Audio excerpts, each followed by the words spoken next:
Kemudian pasal 9 ya, pasal 9. Pasal 9. Siloam. Siloam itu artinya diutus. Jadi terang sudah datang, kemudian pasal 8-nya, akulah terang dunia. Tetapi pasal 9 masih belum mengerti, tidak bisa melihat terang itu.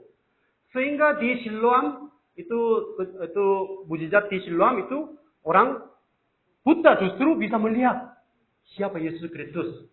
Orang Farisi yang mengerti Alkitab ya perjanjian lama, mereka justru tidak bisa melihat apa-apa, tidak bisa melihat Yesus ya, Yesus sebagai juru selamat.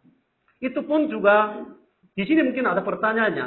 Orang buta itu mengapa menjadi orang buta? Dosa siapa? Banyak perdebatannya. Kenapa itu penyakit muncul?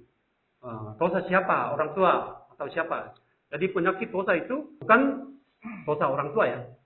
Orang tua. Tapi bermacam-macam dosa. Ya dosa kita sendiri, manusia sendiri. Tadi setan juga. Kata-kata tidak tahu. Seperti Ayub ya. Jangan selalu karena ini setan-setannya. Pas beberapa ajaran di sini. Oh kalau sakit itu masuk setan. Kalau suka setan. Usir setan. Itu tidak selalu ya. Tidak selalu. Penyembuhan orang buta juga, tadi orang lumpuh ya, sekarang orang buta, itu juga terjadi hari Sabat. Hari Sabat. Maka ayat 6, ia meludah ke tanah dan mengadu ludahnya itu dengan tanah. Lalu mengoleskannya pada mata orang buta tadi. Jadi mengapa itu prosesnya panjang ya? Seperti ya bangunlah, angkatlah tilammu. Ini juga terjadi hari Sabat. Sehingga bukan secara langsung menyembuhkan melalui perkataan saja. Ada kegiatan. Ini dianggap kerja oleh orang-orang Farisi. Sengaja ya, sengaja.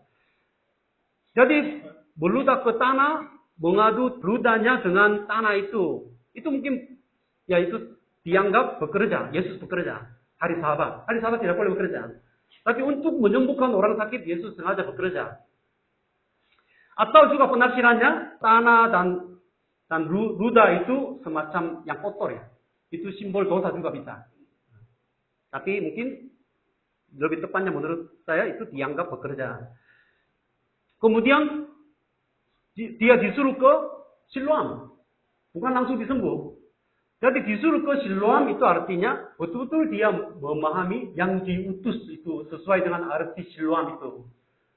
Arti Siloam itu yang diutus. Kalau dia dengan iman, dia taat perkataan Yesus Kristus, kemudian dia ke sana.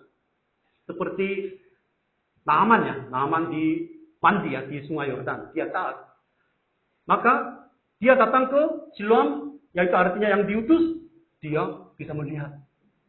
Artinya, percaya Yesus Kristus, dia bisa melihat. Itu bukan soal secara lahiriah atau secara tubuh ya.